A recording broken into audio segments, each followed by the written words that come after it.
Wis ah, yo ngono yo. Kita sekarang ya, Terus barangkali. ngono. Ngono yo. Kecilan. Wis. Iki cerita pun Mas yo. Assalamualaikum warahmatullahi wabarakatuh. Pokoknya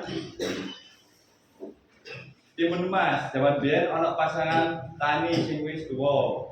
Urip desa cerak alas. Wong loro kuwi urip rukun nanging sedih amarga durung diparingi momongan. Saben dina wong loro kuwi langsung ndonga marang Gusti Allah. Donga marang Gusti Allah supaya diparingi anak. Sawijine dina buta ijo liwat ing cedhak omahe lan krungu-krungu donga-dongane wong loro kuwi. Buta ijo banjur tekan lan menengi wini timun marang wong tani kuwi karo ngucap tanduren wini iki mengko kowe bakal duwe anak wadon sing ayu. Mengko kowe bakal duwe anak wadon sing ayu nanging ana syaraté yen anake wis umur 17 tahun kowe kudu mesrake anakmu kuwi marang aku arep dapangan. Paham ta, Kak? Paham aja Kak? Senajan wedi mergo kepingin banget duwe anak, pasangan tani kuwi gelem nyanggupi syaraté buta ijo. Wong loro kuwi banjur nandur wini benih timun mau. Ora suwe tuwung timun gedhe lan ana warnae kaya emas. Sakwise dipanen, panen lan disigar, jebule ing jero timun emas iku ana bayine. Ayu rupane, pasangan tani kuwi seneng banget lan bayi kuwi dijenengi timun emas. Amta Kak? Anake kok anake. To jero.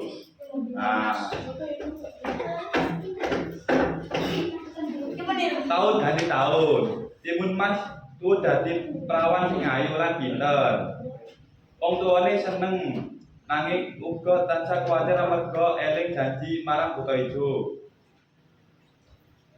Nalika timun emas wis umur 17 tahun, buta ijo tekan nagih janji ning wong tuwane timun emas. Wong tuwane timun emas bingung lan ora tega merasake anake. Wong kuwi banjur ngulu-ngulu wektu karo ngadani buta ijo. Ngenteni sedela timun emas lagi dolanan, bojone arep ndang. Iki konsepe ku kaya buta ijo kate njupuk anake. Timun emas lho.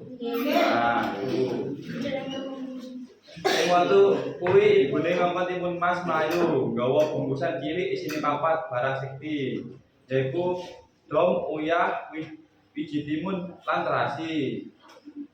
Sing diparingi dening suwijine pertapa iku uga pesen supaya timun emas ngicalake barang-barang kuwi. Timun emas banjur mlayu, buta ijo ngamuk merga ngerti japusi. Banjur goyak timun emas. Nalika buta ijo wis ngarep nyekel, timun emas ngucale dom saka bungkusane. Sanalika dom kuwi malih dadi alas spring bambu sing ngalangi buta ijo. Buta ijo kasih lolos saka alas spring lan ngoyak maneh. Timun emas banjur ngucalake wiji timun. Dumadakan wiji kuwi dadi kebun timun sing ambak. Buta ijo mandeg sedelo amarga luwe.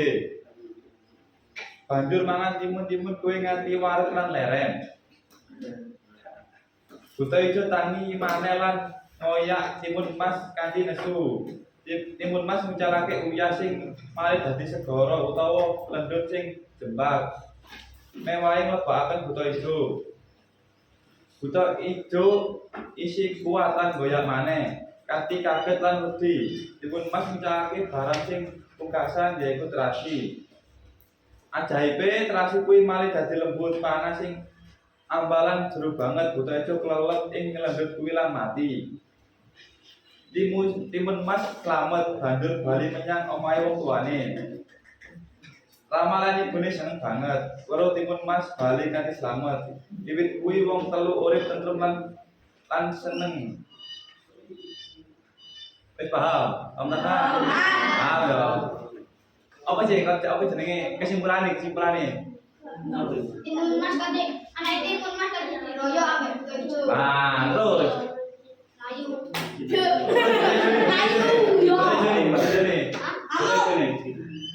Terus. Siapa yang menjawab? Siapa jenenge? Oke.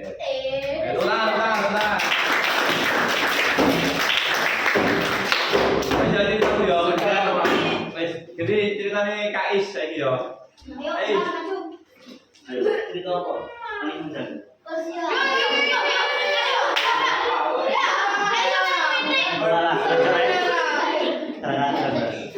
Assalamualaikum warahmatullahi wabarakatuh.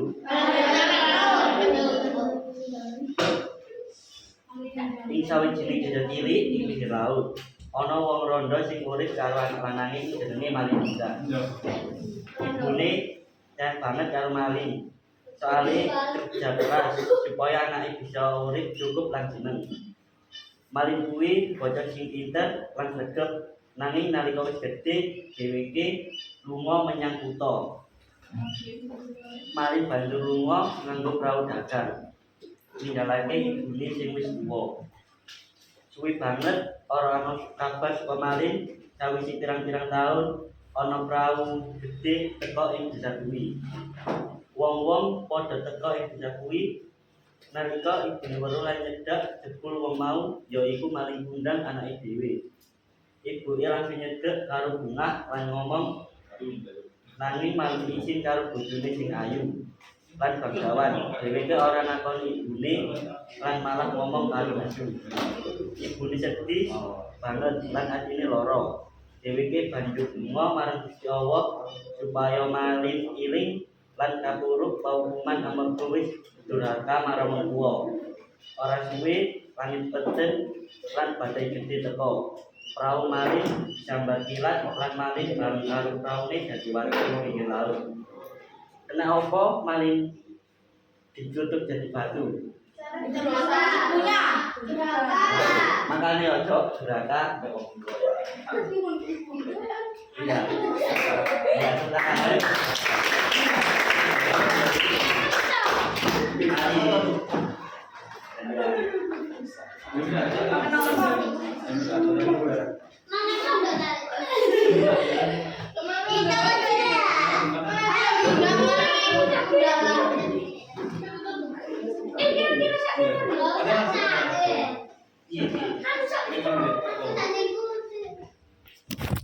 Seo. Ini ceritanya soal Amir. Aduh, Bondowoso. Ya iki durung berarti. Diwitin nalika kerajaan Prambanan diserang lan ditaklukake dening kerajaan Pinang. Kerajaan Pinang dipimpin dening Bandung Bondowoso. Satriya kang ampuh Bandung Bondowoso tresna marang Rara Jonggrang. Rara Jonggrang iki apa putrane Raja Pinang.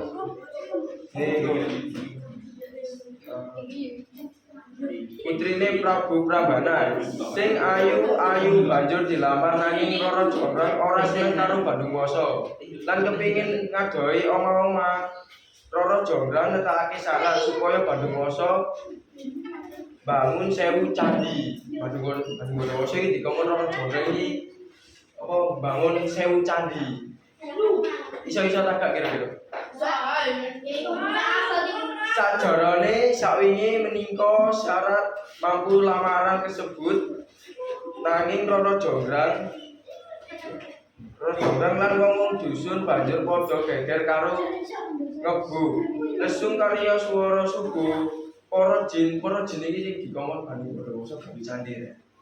Bandungwasa ngira yen wis tekan lan lungguh sadurunge tugas rampung. Nesu lan kecewa amarga syarat tersebut ora dituruti. Bandung Bondowoso nyipat-nyipati Rara Jonggrang dadi Raca Watu. Raca Rara Jonggrang saiki dadi salah salah siji saka 1000 candi ing komplek Candi Prambanan sing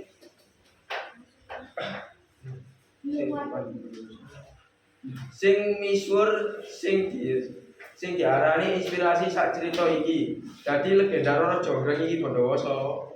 Roro Jonggrang mujudake cerita rakyat yang kang mengenai usul-usulan Candi Prambanan. Kita tadi yo ini mata gak. Iki kok enak aja ya. Aja ora. Iki kena apa? Kena apa Bandung Bondowoso gak iso nepati janjine gawe 1000 candi. Kekak gitu. Ah. Apa? Jadi mana yang sing mari mau coba seru. So, aku yo, apa? Oh iya, jeneng wis. Aku. Lalu foto ae. Balen lah. Ah, kok gelago tak lungguh. Ya, jeneng ono.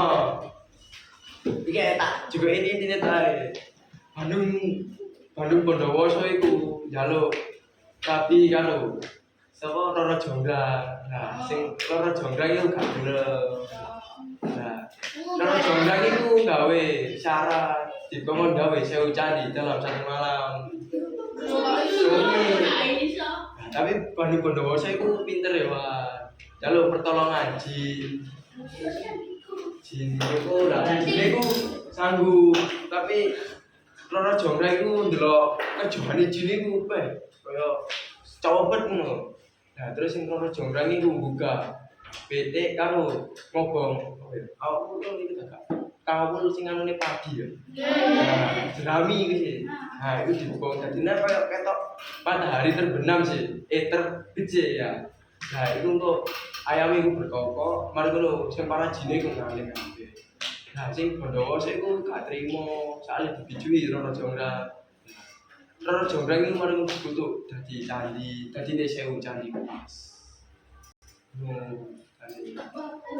Gak paham. Oh alah. Sorry, Oh wis barang gak apa-apa. Tak mau wis, tak mau tak jam. Oh, sik tak boleh no. Harus sih. Sik. Apa iki rene?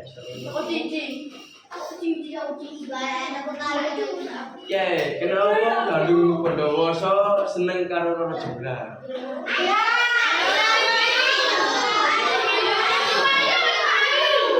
Lha kok ayu?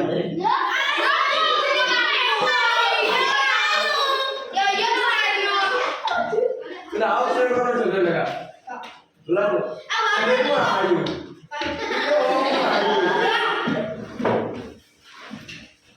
Yo, wis mari cerita iki, kate apa mari iki?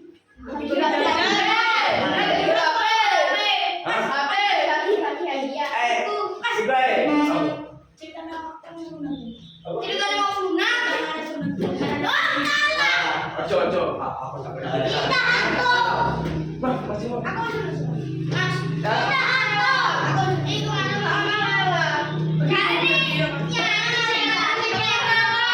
Apa? Apa itu? Sing iso nyanyi, ya dia. Yo, wis ayo. Apa yang bisa nyanyi? Iya, iya. Ya, maju.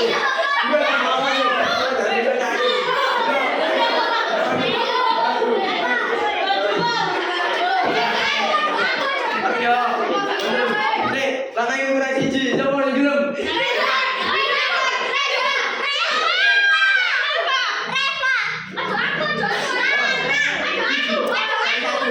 Bisa. Bisa nyanyi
maju kok lelek lek.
Sembilan nyawa, mau sana mau sana.